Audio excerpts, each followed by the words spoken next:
Morning, folks. Lisa Ziegler coming to you here live from my little 10 by 10 grow room here on my urban flower farm. And I just wanted to share my zinnia seedlings. So zinnias are a really huge crop for us. Even after years of me feeling like zinnias were far too simple for people as a commercial flower farmer, I thought, oh, just old garden zinnias, right? And so now I think I'm going into my 24th year of flower farming. It only took me about 5 to 10 years to really figure out, guess what, folks? Zinnias are one of the top sellers in the top 10 of our sellers of commercial flower crops, as well as it's in the top 5 of the seeds that we sell on our online garden shop. So I totally have a different opinion of zinnias than I did many years ago. So this is one of the most exciting crops for me because I just love these little things. So I'm just going to tell you a little bit about how and what we do. So people are going to say, why in the world do you even start zinnias indoors, right?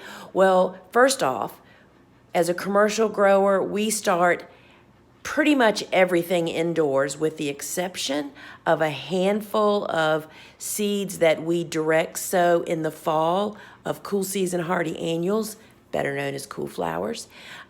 We start everything inside. It's easier, it's less labor, you get a better stand of plants, and it's just all around better. So I didn't make that up. My flower farming friends through the years have taught me this.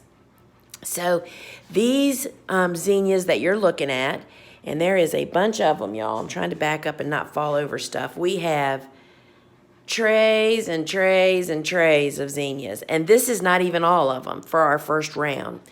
So we start them in the 3/4 inch block, which you can see. These were all started on the 5th. Today is the 13th. It is, so they're 8 days old. Actually, not a full 8 days because I bet you these were started in the afternoon.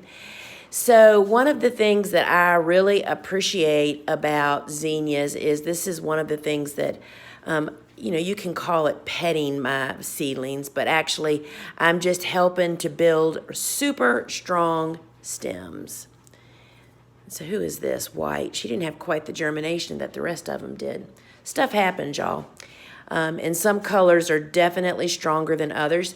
You can see that some of them hold on to their little seed, and I could sit here as a pastime and pick that off, but the plant will just grow through that. If you missed, as I sometimes do, when I think about it, during the right stage of time, it helps those to break free.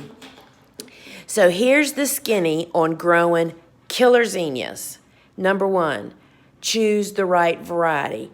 While I do grow some of the second tier specialty zinnias that are not necessarily the biggest sellers or the biggest flowers, bigger flowers lead to better sellers, by the way, y'all. I do grow a lot of those specialty zinnias as well, but the lion's share of our farm growing are Benary's Giants.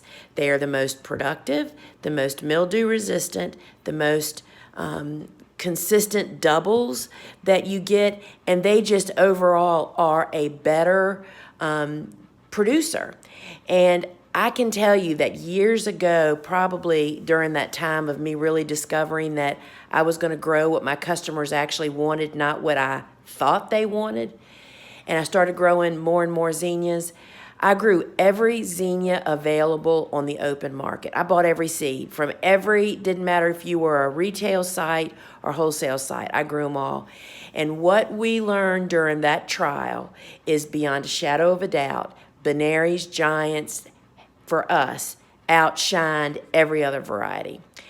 So that's what we're looking at here. This is the lime, which is not a giant, it's just the lime. And then we grow all the solid colors. So when I'll let you see, here's one that didn't germinate. You can see the way that we sow the seed is, I showed you, I don't know if we've done that together or not. You literally just push sorry y'all, this isn't working the way I thought. This is an old seed, right? Because it's been sitting in here. So a zinnia seed really looks like a little arrowhead, if you can see that. And to sow it, and this one's kind of soft. Sorry, I just lost it. Here's one. So it looks like a little arrowhead. When we go to plant it, literally you just push it down into the block and the tail is sticking out. That's it, y'all. That's all you do. And so these little guys are currently 8 days old. They will grow for about another week, and it'll be the perfect time for them to be planted to the garden. I can plant probably 1,200 zinnias in an hour using the soil blocking method because it's so quick. You literally just pick up a whole cluster. There's a 20, the soil blocker makes a cluster of 20. Once these are a little bit bigger, you can just pick up that cluster, lay it on your palm, break them apart, and quickly plant them. So you can see my yellow sticky traps. Normally I only have one on a shelf, but I must have just had an extra one. We work to prevent fungus gnats from the first day that we start seed starting. The yellow sticky traps, which you can see I have some that are laying down and this one that's up more horizontal.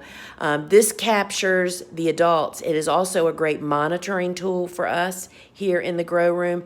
And then on every Wednesday from the first Wednesday that we have seedlings in this room to the last day, right up until like November, we put gnat troll in our, I'll show you. So everybody always wants to know how to spell it. This is it.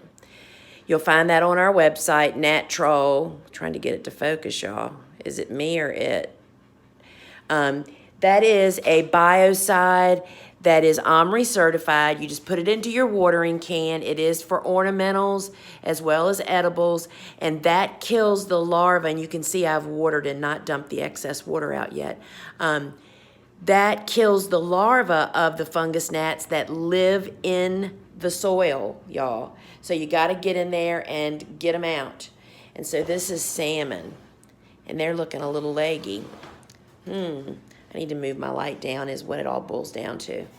This is our jalapeno peppers that are just literally being born. You see that?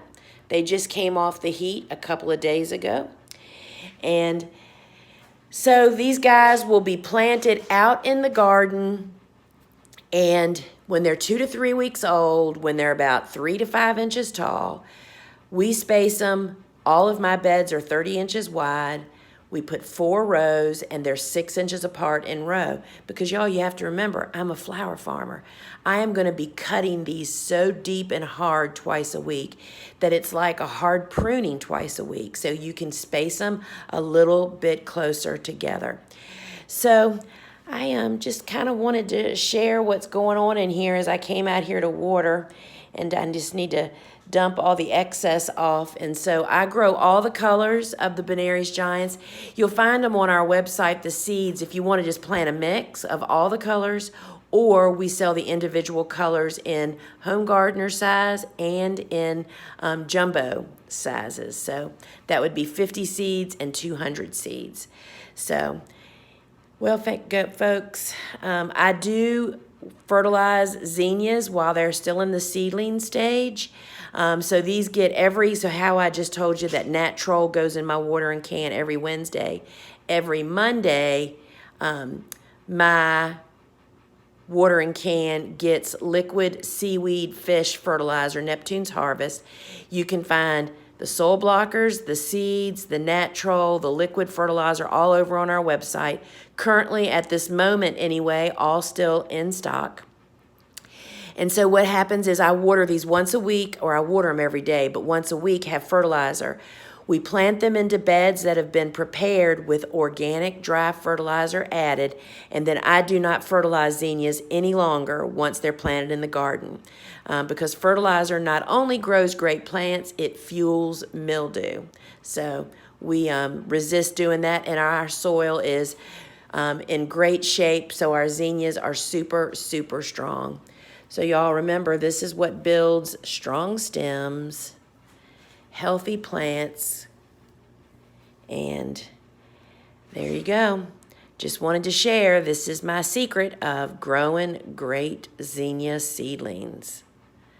Ciao.